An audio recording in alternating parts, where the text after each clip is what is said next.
Assalamualaikum warahmatullahi wabarakatuh. Perkenalkan, saya adalah Nova Agustina, lulusan sarjana dan magister teknik informatika. Saya akan memberikan sedikit gambaran mengenai diri saya dalam dunia akademik. Saya adalah dosen dengan home base mengajar di program studi Teknik Informatika Sekolah Tinggi Teknologi Bandung atau biasa disebut dengan STT Bandung. Sebagai dosen STT Bandung, saya memiliki komitmen untuk melaksanakan tugas Tridharma perguruan tinggi. Jadi, bukan hanya sekedar pengajaran yang saya lakukan, melainkan saya juga melakukan penelitian dan juga melakukan kegiatan pengabdian kepada masyarakat. Pada kesempatan ini, saya akan membahas aspek pengajaran, khususnya dalam bidang yang saya kuasai, yaitu bidang pemrograman.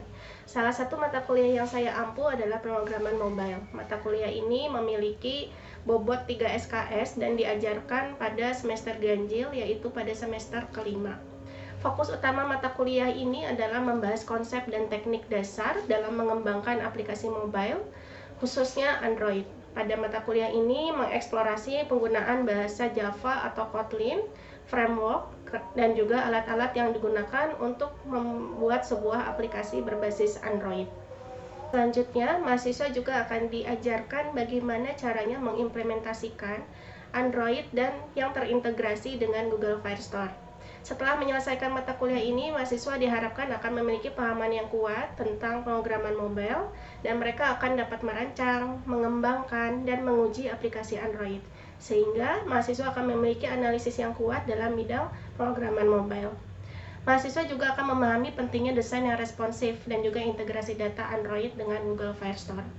Untuk mendukung capaian pembelajaran ini, saya menggunakan beberapa referensi bermutu, termasuk buku teks, sumber daya daring, dan pastinya melalui jurnal-jurnal ilmiah. Referensi utama yang saya gunakan pastinya berasal dari developer Android yang dikeluarkan oleh Google dan buku Android Developer Fundamentals oleh Jocelyne Baker. Metode mengajar yang saya gunakan dalam setiap mata kuliah yaitu menggunakan metode DAI.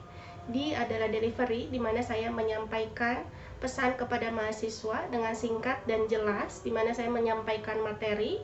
Saya juga akan berusaha untuk memastikan contoh-contoh praktis dan studi kasus yang relevan ini dipahami oleh mahasiswa. I adalah interaction. Saya percaya bahwa pembelajaran yang lebih efektif ketika kita melakukan interaksi dengan mahasiswa.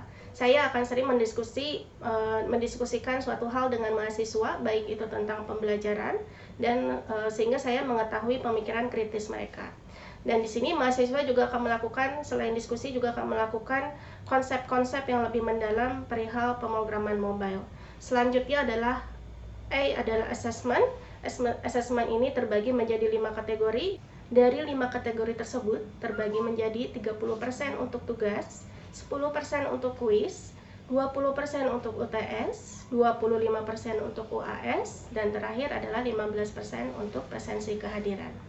Metode pembelajaran di STT Bandung terdiri dari online dan offline, dan untuk indikator penilaian kami menginputkan nilai dan rekapitulasi absensi dan berita acara di e-learning STT Bandung. Berikut adalah contoh arsip data yang sudah saya lakukan dalam pengajaran.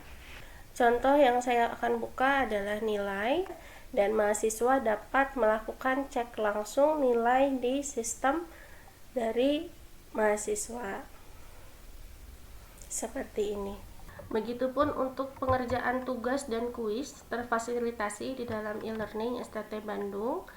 Dan selanjutnya untuk metode pengajaran yang secara online saya lakukan dengan cara pertemuan tatap muka di Google Meet maupun melalui platform Zoom. Pada mata kuliah ini mahasiswa juga diberikan keleluasaan dalam mendukung Merdeka Belajar Kampus Merdeka, yaitu mahasiswa dapat memilih studi kasus untuk mengerjakan UAS-nya atau misalnya memilih perlombaan tingkat nasional maupun internasional yang akan diakui sebagai UAS. Selanjutnya, pada mata kuliah ini terdiri dari 16 kali pertemuan yang terbagi menjadi 14 kali pertemuan dilakukan secara tatap muka dan 2 kalinya adalah untuk ujian UTS dan UAS. Assessment ini akan membantu saya dalam menilai mahasiswa melihat kemajuan pemahaman dalam menjalani mata kuliah pemrograman mobile.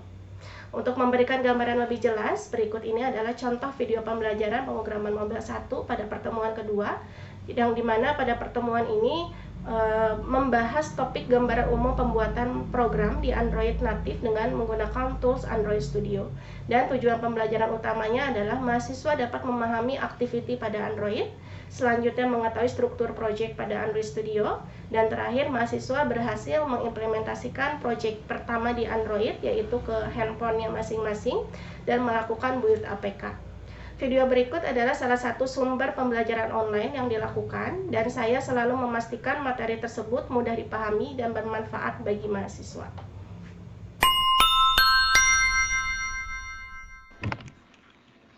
Assalamualaikum. Waalaikumsalam warahmatullahi wabarakatuh.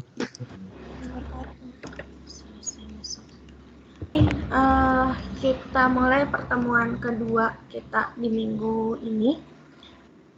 Udah dilihat belum materi minggu ini tentang apa? Activity dari Android Studio, Bu. Ya, jadi minggu ini kita akan belajar pembuatan activity ya.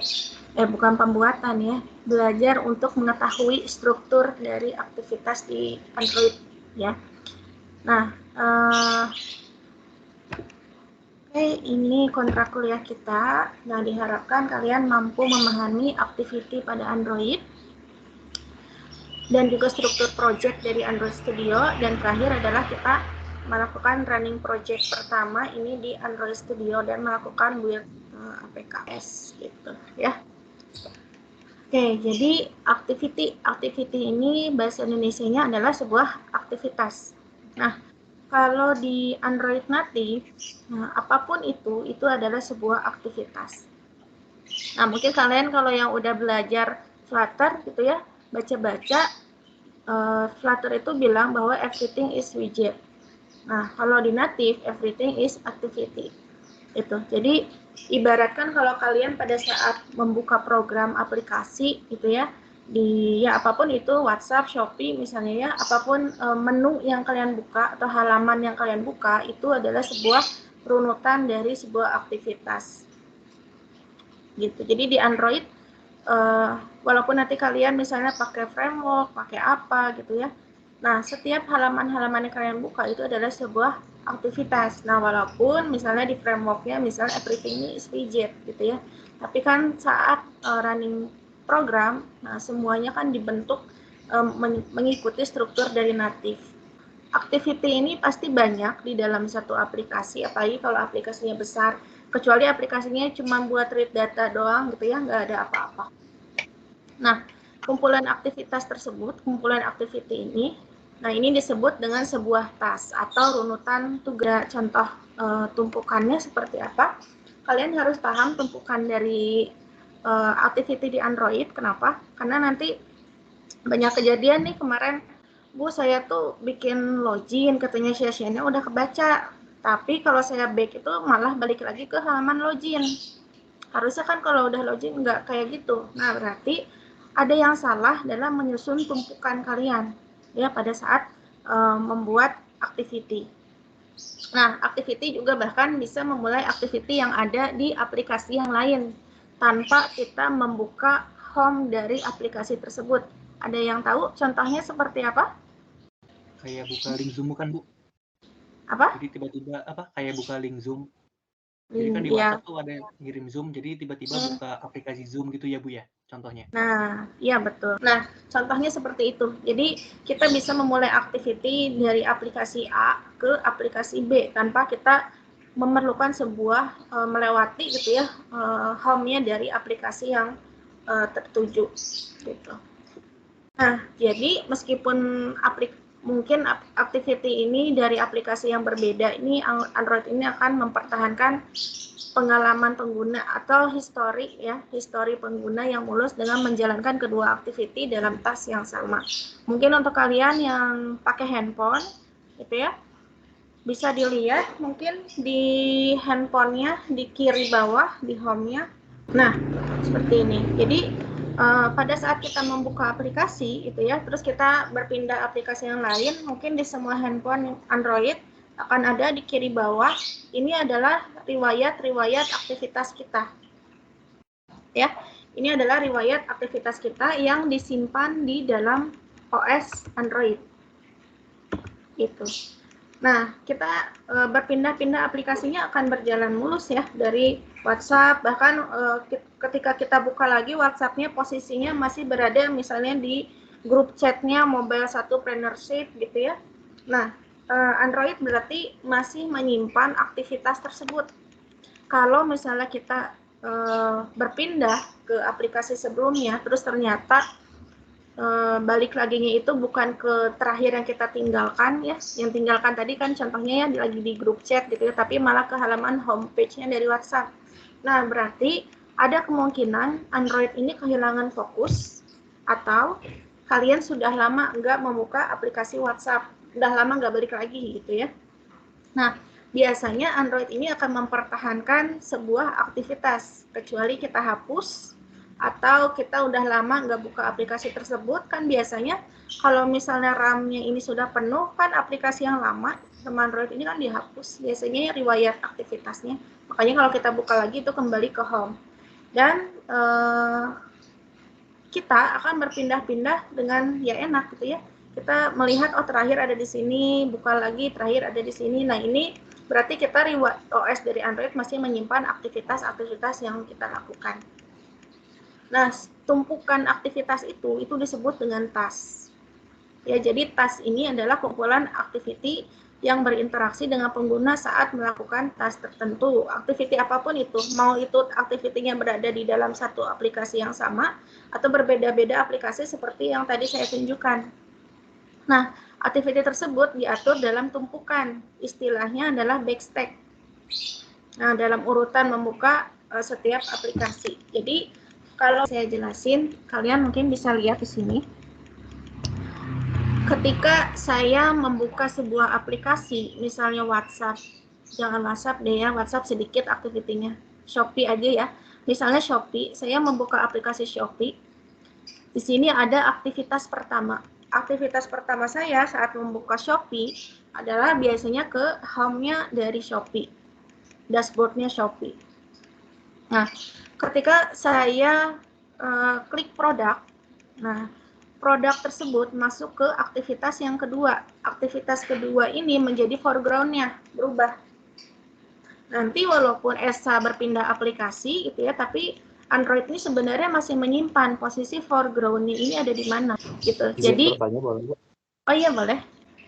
Jadi maksudnya itu foreground itu kalau misalkan nih saya tuh buka game misalkan Bu.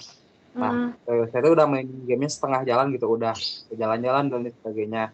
Terus saya ke homepage gitu, misalkan apakah foreground-nya tuh jadi tempat saya berhenti atau balik lagi ke yang waktu awal masuk atau gimana? Oke. Nah, kalau misalnya posisinya kalian lagi main game, terus kalian kembali ke home, biasanya posisi yang kalian tinggalkan ya, berarti kalian itu back kan ya? Betul nggak di back? Ya, Bu. Nah, kalau di back itu posisi aktivitasnya itu di-destroy, dihapus. Nah, kecuali, tapi kemarin ada yang tanya, mungkin kalian juga bakal nanya ini gitu ya. Kemarin ada yang nanya, tapi Bu, waktu saya back, posisi game saya atau posisi keranjang Shopee saya nggak berubah. Itu berarti sudah melibatkan database. Ya, sudah melibatkan database, entah itu SQLite gitu ya, untuk menyimpan data di handphone dan merecord posisi kalian itu terakhir ada di mana gitu ya. Entah itu menggunakan database server. Jadi setiap kalian buka activity tersebut, dia nge-load dulu data dari database. Gitu. Nah, berarti kalau posisinya tadi yang dimaksudkan ketika balik ke home, nah sebenarnya aktivitas sesungguhnya itu dilakukan destroy. Itu. Nah, karena kenapa seperti itu? Jadi tumpukan di dalam activity di Android itu yang kita tinggalkan nggak akan masuk lagi ke dalam tumpukan. Karena kalau misalnya seperti itu, ketika kita klik back, ini akan terus berulang gitu ya, nggak akan keluar-keluar dari aplikasi. Makanya di Android, sesuatu yang kita tinggalkan itu di-destroy. Contoh, kalian punya 2 aplikasi, di mana aplikasi yang pertama, activity Y-nya ini sebagai backstack. Aplikasi yang kedua, activity Y-nya walaupun dia sebagai background aplikasi, contoh antara Shopee dan Tokopedia memiliki nama aktivitas yang sama, yaitu checkout gitu ya. Nah, di aplikasi Shopee, checkout-nya ini sebagai backstack. Tapi di aplikasi Tokopedia itu ya, checkout-nya ini posisinya adalah sebagai foreground. Kalian bisa lihat dia posisinya ada di atas. Nah, ketika kalian berpindah dari Shopee ke tas yang A, yaitu Tokopedia, gitu ya, ini akan kehilangan fokus OS Android-nya, karena dia tidak bisa menyimpan riwayat yang mana nih, gitu ya. Ini sebagai foreground atau sebagai backstack, gitu ya. Nah, dia akan kehilangan fokus, maka biasanya kalau kasusnya seperti itu, memiliki nama activity yang sama, isyaratnya itu ya, memiliki nama activity yang sama, akan kehilangan fokus, maka ketika kalian pindah ke Tokopedia, itu akan kembali ke home-nya dari Tokopedia. Biasanya kalau kehilangan fokus, kembalinya ke layar utama aplikasi. Itu, ya. Nah, jadi posisinya ketika kalian membuka Shopee dan kalian meninggalkan Tokopedia, meninggalkan WhatsApp, meninggalkan IG gitu ya. Nah, posisi-posisi mereka itu kan sebenarnya masih ada di riwayat OS-nya Android gitu ya, dan posisi aplikasi yang lain yang bukan kalian buka itu sebagai background. Gitu. Ya, ingat perbedaannya. Jadi, aplikasi yang berbeda tapi enggak kalian buka itu posisi sebagai background. Kalau masih ada riwayatnya cirinya dari mana ya tadi? Lihat di kiri bawah handphone kalian, itu kan ada riwayat aplikasi-aplikasi yang kalian buka. Ya. Nah, ketika kita posisi lagi membuka aplikasi tersebut, itu sebagai foreground-nya activity. Tumpukannya kita sebut sebagai backstack. Gitu. Ya, di kalian Android Studio? Udah ya. Oke, kalau yang baru pertama kali install Android Studio, biasanya langsung ada pilihan New Project. Kalau yang sudah pernah membuka Android Studio, pernah bikin contoh project, biasanya tampilannya adalah seperti saya ini, ya, membuka project terakhir yang kita buat. Nah, saya mau untuk membuat project baru, kalian tinggal pilih New Project, file New Project. Nah, contoh ya, nanti kalian boleh praktikan, pilih yang mana aja bebas. Kalau di sini saya contohkan ya aktivitas yang kosong. Kalau sudah, next. Nah, di sini kita bisa membuat nama aplikasinya.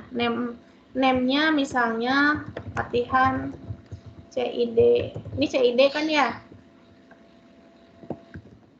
Iya, Bu, CID. CID 21 itu ya. Kemudian ada package name. Package name ini, kalau misalnya nanti kalian sudah bikin aplikasi untuk profesional, biasanya diisi dengan situs dari perusahaan ditambah dengan nama aplikasi kita. Ya, contoh di sini misal perusahaannya nama situsnya listgrid.com atau stb.ac.id gitu ya. Titik nama aplikasinya. Gitu. Biasanya untuk yang profesional ini package name diisi situs dari perusahaan. Kemudian save location, ini nanti project kita disimpan di mana ya, contoh Users Nova latihan CID 21. Nah, ini berarti project saya disimpan di dalam folder C Users Nova. Nanti kalian kalau mau buka gitu ya, nanti ya ada di sini. Kalau saya posisinya Users Nova, kemudian bahasanya kalian pilihnya Java, kita ngodingnya akan pakai Java, bukan Kotlin. Dan ini ada minimum SDK. Nah, minimum SDK ini bisa kalian pilih ya. Apakah nanti aplikasi kalian memang targetnya menggait sebanyak-banyaknya orang gitu ya. Kalau kalian bisa lihat di sini, misal saya ganti ya. Jadi API-nya minimum SDK-nya 27. Nah, di sini ada tulisan nih dari Android Studio-nya. Kita akan aplikasi kita itu akan berjalan di 88,1% dari total device yang ada di yang menggunakan Android. gitu. Atau misalnya kita turunkan ke API 24, oh dia 94% nih berjalan. Atau misalnya ke API 19 gitu ya. KitKat. Nah, ini akan berjalan di 100% device. Nah, tergantung ya. Kadang jangan sampai kita targetnya pengen menggait banyak device, tapi kita nggak memperhatikan pembaruan dari package. Saya lanjut, nanti kalian klik finish aja. Ini saya nggak akan mulai ya, karena nanti lama. Nanti kalian malah melongin Gradle with Android saya. Nanti ini kalian klik finish. Nah, kalau misalnya sudah, nah nanti masuk ke dalam project kalian. Nah, yang tadi saya bilang ada Gradle yang kemudian udah sih ya. Nanti kalian coba running aplikasi ke handphonenya masing-masing. Kalau misalnya ada kendala, nanti biasanya saya remote. Siapkan aja TeamViewer atau AnyDesk. Biasanya saya remote pakai TeamViewer atau pakai AnyDesk. Saya ada 2 aplikasi itu di laptop. Ngeran file template dari Android Studio-nya aja, Ibu? Cuma Ya. Hello World aja? Iya, cuman Hello World aja. Ya, mau ditambahin sama kalian boleh. Kalian mau ada buttonnya, mau ada teksnya boleh, bebas. Yang penting running awalnya berhasil dulu. Running awalnya berhasil, Ibu ya? Siap. Kalau di HP aja boleh, Ibu? Nggak usah di Boleh. emulator, berat soalnya. Iya, di HP aja. Saya juga di HP kok. Berat soalnya. Iya, Bu. Siap. Terima kasih banyak, Ibu. Sama-sama. Ada lagi? Ada yang bisa jawab nggak? Tadi perbedaan foreground dan backstack apa? Satu orang. Esa, Izin silakan. menjawab, Bu. Ya, Esa. Perbedaan foreground dan backstack ya, Bu ya?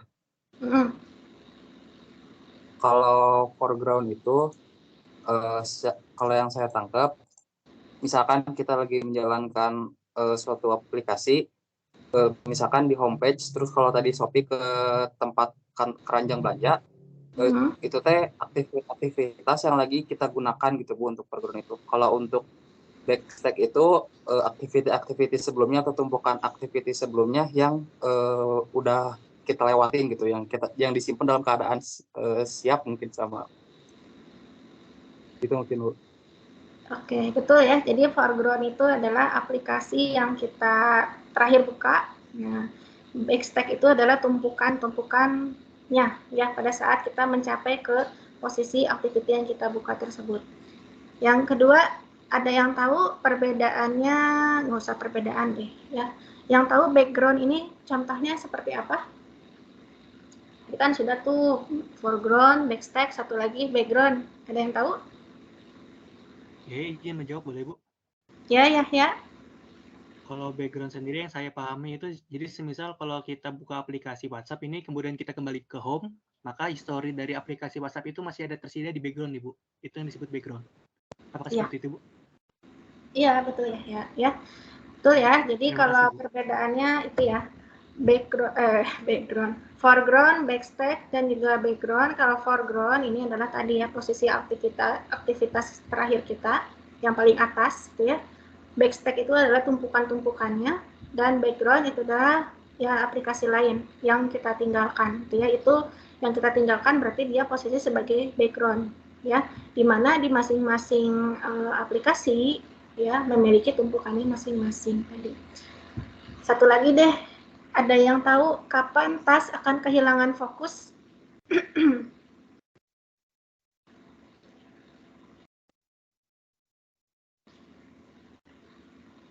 Masih ingat? Ya, siapa? Izin menjawab, Bu. Oh iya sih, silakan Usman. Task kehilangan fokus pada saat RAM-nya udah penuh, bukan, Bu? Saat apa? Jadi ditutup pas udah penuh. Ditutup pas udah penuh.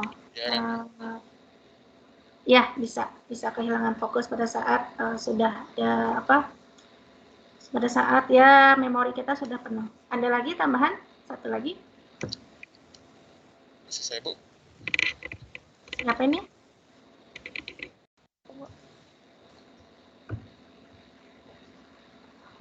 Saya catat dulu ya sebentar.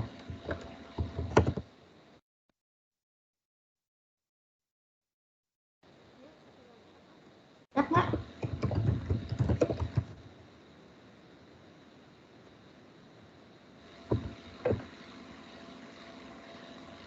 Udah lupa ya kayaknya. Boleh izin menjawab lagi, Bu? Oh iya, boleh.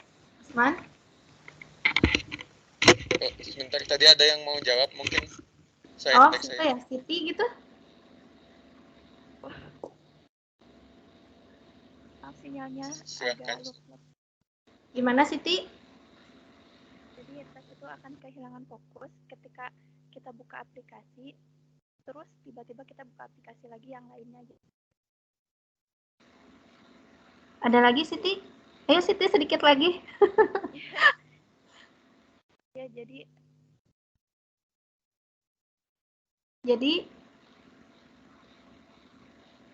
berbenturan gitu, Bu, si aplikasinya tuh. Berbenturannya kenapa?